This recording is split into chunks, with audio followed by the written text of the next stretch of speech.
라라라라라 유럽컵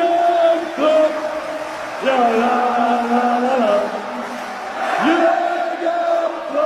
리버풀 이적 시장 초반 전략 분석. 리버풀이 이번 여름 이적 시장을 주도할 확률이 높았다는 거는 시즌 말에서부터 계속 얘기가 나왔었습니다. 반다이크조차도 인터뷰할 때마다 이번 여름 기대해도 좋다. 살라 또한 기대해도 좋다. 다들 다가올 여름 이적 시장에서 뭔가 큰 움직임을 보일 것이라는 것을 우리 팬들에게 계속 언급을 해주었기 때문에 사실 지금의 행동들이나 지금 비르츠, 프림퐁, 케르케즈와 같은 언급들은 어떻게 보면 예상이 됐었던 거죠. 선수들이 계속 말했잖아. 내부적으로는 어느 정도 알고 있었던 거잖아요. 특정 선수들이 나올 거고 그러하여금 어떻게 진행될 것임을 알고 있었는데 근질근질 거림에도 말하지 못할 뿐이었죠. 앞으로도 여러 포지션들이 보강은 되겠습니다만은 어떤 방향성으로 나아가려 하는 건지 이런 부분들을 이번 한 2주 동안의 결과들을 토대로 한번 예상하고 한번 평가를 내려보도록 하겠습니다. 제가 정리한 거 딱 세 가지로는 첫 번째, 확실한 주전 포지션 보강, 두 번째, 플레이 메이커 확보, 세 번째, 스트라이커 눈치 싸움. 우선 저는 이 세 가지로 요약을 해봤습니다. 첫 번째로 이 확실한 주전 포지션 보강, 정말 빨리 움직였어요. 리버풀 원래 이적 시장들은 6월 중순부터 열리지만은 지금 클럽 월드컵 때문에 조금 더 빨리 열렸죠. 클럽 월드컵에서 선수를 보강하려는, 활용하려는 팀들은 대단히 빠른 움직임을 보이곤 했습니다. 급한 팀들은 조금은 오버페이를 해서라도 보강을 시도하는 모습. 만약 여기서 영입하려는 선수들이 겹쳤다? 조금 피곤한 상황을 마주할 수도 있었습니다. 그리고 클럽 월드컵이 끝나고 혹시라도 그때 또 뭔가 변수가 나올 수 있거든요. 항상 프리시즌에 대회가 있으면 피곤해요. 끝나고 나서 거품이 끼기도 하고 연쇄적인 움직임이 발생하면서 변수가 창출됩니다. 저는 이런 점들을 고려했을 때 리버풀이 대단히 빨리 잘 움직인 것 같아요. 클럽 월드컵이나 유로나 월드컵이나 그냥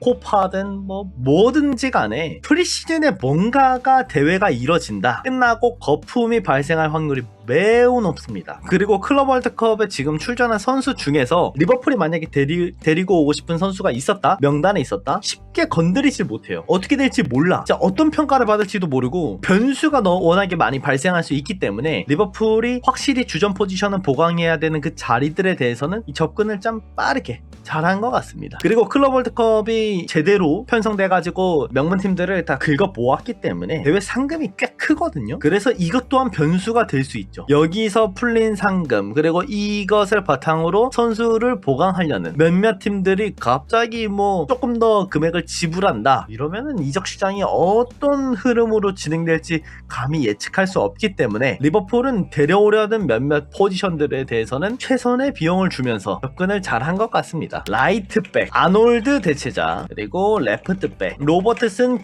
경쟁자이자 미래 대체자, 그리고 공격형 미드필더, 플레이메이킹 증가. 세 포지션에서 정말 빨리 보강했어요. 지난 시즌부터 약간 문제점이 있다라고 언급됐던 포지션들을 빠르게 접근해서 합리적인 가격에 거의 저는 거래를 했다고 생각을 해요. 비르치는 좀 비싸다고 느낄 수는 있어. 비싼 건 맞아. 근데 애초에 비싼 값을 하는 선수라서 시장 가치에 맞게 저는 데려온다고 생각을 하고 있고요. 그리고 라이트백 프림퐁은 워낙에 좀 싸게 왔죠. 생각보다 분할도 잘 되고. 그리고 케르케즈는 비싸다는 의견들이 주류 의견이긴 하지만 지금 풀백들도 가격이 심상치 않습니다. 맨시티도 누리 데려오고 지금 리버풀은 케르케즈는 심지어 맨시티도 관심을 가졌으나 리버풀을 선호해서 지금 거의 근접해 왔고 풀백들이 급하다는 것, 풀백들이 조금 역시 귀하다는 것을 보여주고 있거든요. 리버풀과 맨시티는 발빠르게 비슷한 유형의 선수를 그냥 선점을 해버렸습니다. 다른 팀들도 아니고 리버풀과 맨시티가 비슷한 라인에 있는 풀백들을 급히 보강을 했다. 이거는 뭔가 시장을 두고 봤을 때 뭔가 앞으로 문제가 발생할 수 있다는 것을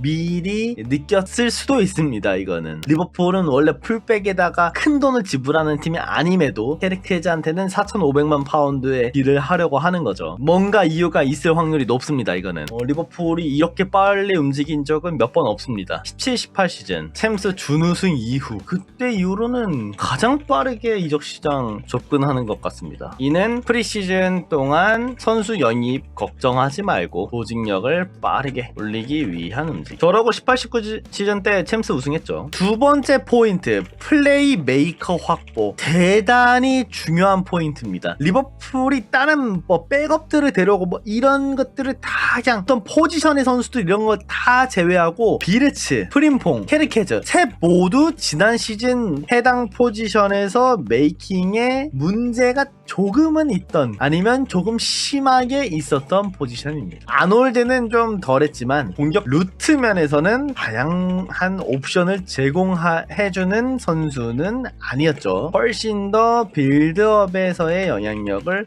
높였던 시즌. 레프트백, 라이트백, 그리고 공격형 미드필더. 심지어 아놀드가 나가게 되면서 다음 시즌 우측에서의 메이킹을 어떻게 보충할 것이냐라는 말들이 대단히 많이 나왔습니다. 비르츠가 오게 되면은 우측보다는 좌측으로 가게 될 텐데 경기 전체 필드 플레이어들을 두고 봤을 때 비르츠만 들어오더라도 파이널 서드에서의 영향력 비르츠가 다 뽑아낼 수 있죠. 게다가 캐리캐즈, 레프트백에서의 역동성, 윙라인에 배치돼가지고 와이드 포워드처럼 측면 찢을 수 있는 것, 오버래핑, 언더래핑, 박스에서의 마무리도 되고 컷백 빈도 더 올라가겠죠. 그리고 프림퐁 더 말할 것도 없습니다. 따라서 플레이메이커를 빠르게 확보했다는 점에서 이번 이적 시장 초반 흐름은 리버풀이 주도했다. 리버풀은 100% 만족한 이적 시장을 보내고 있다라고 평가할 수 있을 것 같습니다. 아놀드가 나가게 되면서 걱정했던 부분들을 이렇게 빨리 회복시킬 줄 몰랐어요. 그리고 소보슬라이가 갖고 있던, 소보슬라이는 본래 8번에 가까운 유형으로 평가를 받고 있었습니다. 리버풀에 오게 되면서 그 전까지는 뭐 10번 그리고 윙라인에서 보다 공격적인 옵션으로서의 수행을 했지만 한 칸 더 높은 팀에 와서는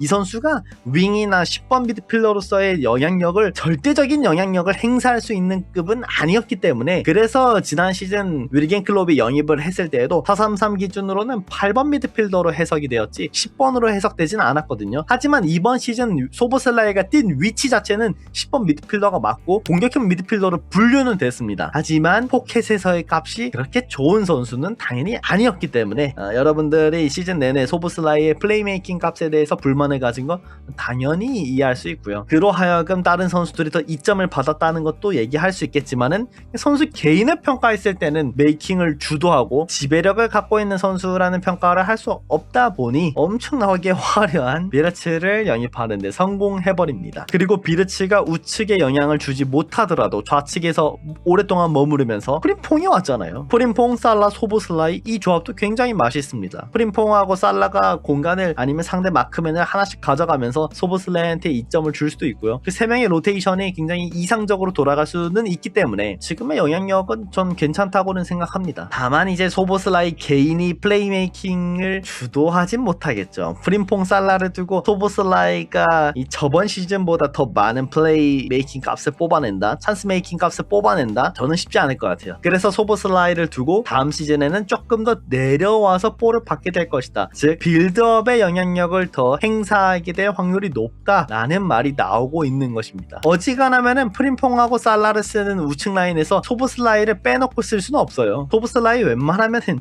이 두 선수랑 같이 두는 게 많습니다. 프림퐁을 더 적극적으로 활용하려면은 결국에는 공격적인 옵션에서 활용을 해야 되거든요. 그렇게 되면은 미드필더는 당연히 수비적으로 많이 뛰게 되는 거죠. 그래서 소보슬라이가 6, 8번 라인에서 같이 볼을 받게 될 확률이 좀 높다, 그렇게 생각하시는 편이 전 좋을 것 같습니다. 이처럼 플레이메이커를 여럿 확보했다는 점에서 다음 시즌 우리가 걱정하던 아놀드의 이런 이탈은 뭐 그렇게까지 뭐 걱정할 필요가 있을까 싶습니다. 물론 빌드업에서의 걱정들은 있겠지만은 이거는 미드필더들이 내려오게 되면서 보충이 될 거고요. 아예 파이널 서드로 넘어가서부터는 풀백들로 하여금 나오는 값들, 그리고 완전한 10번 미드필더 비르츠로부터 나오는 값이 확연히 보이기 때문에 정말 재밌는 시즌이 되지 않을까. 아마 여러 리버풀 팬들은 비르츠, 프림퐁, 케르케즈 이 세 명의 이름만 보고도 한박 웃음을 짓고 다음 시즌 저템포 양상에서도 재밌을 것 같고, 트랜지션 전환되는 과정에서도 재밌을 것 같고, 역습 마무리도 재밌을 것 같고 기대가 됩니다. 세 번째 포인트, 스트라이커 눈치 싸움. 이게 되게 재밌어요. 이번에 빅클럽들은 모두 스트라이커 쪽에서 문제가 있기 때문에 연쇄적으로 이동하게 될 확률이 매우 높습니다. 그렇다 보니 좋은 스트라이커 매물을 가지고 있는 구단들은 먼저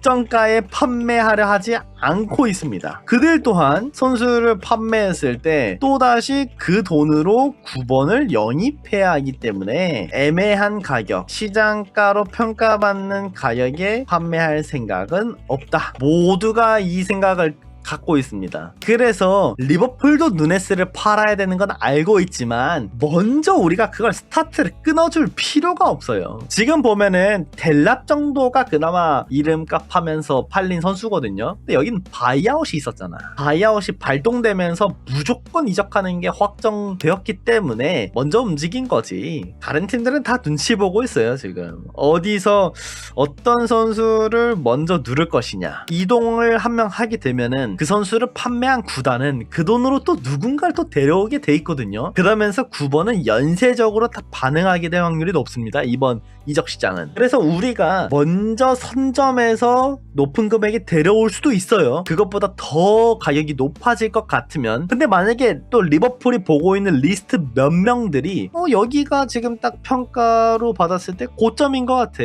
고점인 것 같은데 다른 팀들이 그 선수를 누르지 못할 것 같아. 데려오지 못할 것 같아 라는 느낌이 든다면은 우리가 그렇게 엄청 적극적으로 비드하면서 먼저 싸울 필요는 없는 거죠. 상대방이 접근하는 것들을 보면서 우리도 대응하겠다. 물론 리버풀이 몇몇 리스트를 정해두고 대화를 하고 있을 거라고는 생각합니다. 근데 확실한 오퍼하겠다는 이런 신호를 보여주지 않았을 뿐 관심은 갖고 있는 채로 어떤 팀들이 우리한테 접근을 할 것이냐 이런 판단들을 계속 보고 있는 것이죠. 가장 급한 포지션 중 하나가 9번 스트라이커임에도 리버풀은 타 팀이 어떻게 접근하고 어떻게 대응할지를 눈치 보면서 그에 따라 9번이 필요한 팀에 누네스를 날려버리면서 우리도 채갈 생각을 하고 있는 것으로 저는 보입니다. 이 부분이 재밌으니까 계속 지켜보면 될 것 같아요. 예를 들어서 요케레스가 맨유한테 가버렸어. 요케레스를 데려오려고 했던 팀들 중에서는 그에 대한 대체제로 누네스를 볼 수도 있는 거예요. 그럴 수도 있는 거야. 그럼 우리가 그 누네스를 거기다 넘겨버리면서 그 돈으로 다른 선수를 또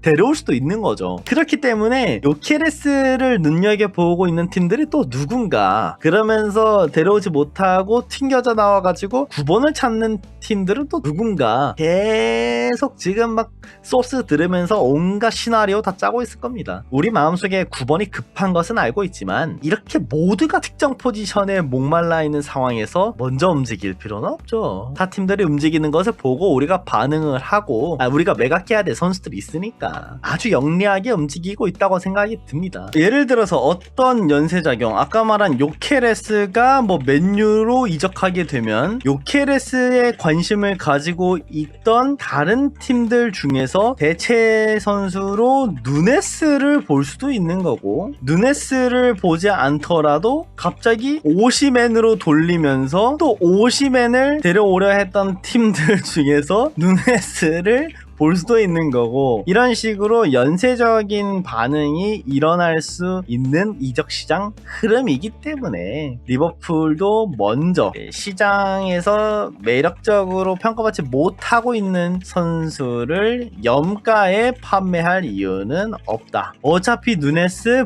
무조건 팔린다. 누네스는 어떻게든 팔립니다. 이 가격에 대한 문제는 있어요. 이렇게 눈치 싸움하다가 갑자기 튕겨져 버리는 선수들도 많은 거 알죠? 그게 우리가 되지 않기를 바랄 뿐이지 어떻게든 판매할 수는 있어. 그리고 판매 귀신같이 하는 팀인 거 알잖아요. 우선 오시맨이랑 이런 선수들 이번에 클럽 월드컵에 참여하는 사우디 팀들이 건드리려고 했잖아. 이렇게 움직이지 않았기 때문에 그럼 더더욱 유럽 이적 시장에서 판을 치게 될 겁니다. 요동치게 될 겁니다. 여기는. 그래서 여러분들도 이 스트라이커 쪽에서는 천천히 보시는 게 좋을 것 같아요. 지금 누네스에 너무 집중하지 말고 오히려 다른 팀들이 9번을 어떻게 접근하고 있는지, 어떤 선수에 관심을 보이고 있는지를 이거를 판단하시는 게 좋을 것 같아요. 그리고 또 다른 해석으로 보면은 에키티케로 예시를 들어보면 1억 유로 프랑크푸르트도 먼저 판매할 생각 없고 대체 자원을 데려오더라도 거금이 발생할 수 있다는 것을 인지하고 있기 때문에 쉽게 협상하면서 선수를 매각하려 하지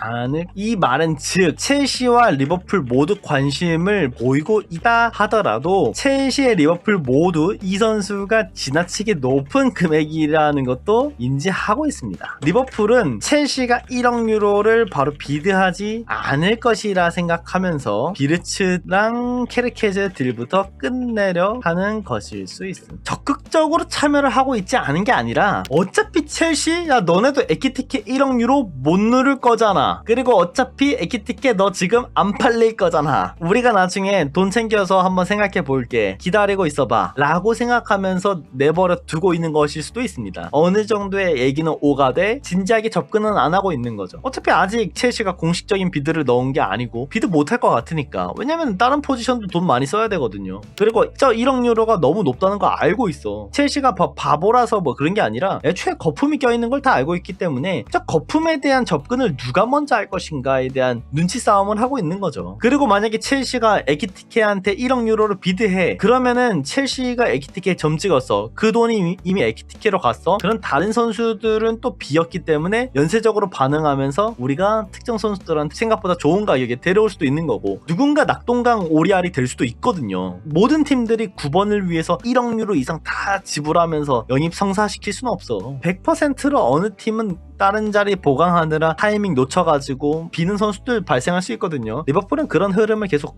보고 있는 것일 수도 있습니다. 아니면은 우리가 예상하지 못하는 선수를 점 찍어가지고 이를 성공시켜 놨을 수도 있고요. 쉽게 예측은 안 됩니다만은 우선은 이렇게 높은 금액이 있는 선수를 리버풀이 바로 영입하기 위해서 금액을 지불하지 않았다는 거는 시장가랑 어울리지는 않는다. 그리고 뭐 게임 체인저급은 당연히 아니다 이렇게 생각하고 있는 것이긴 합니다.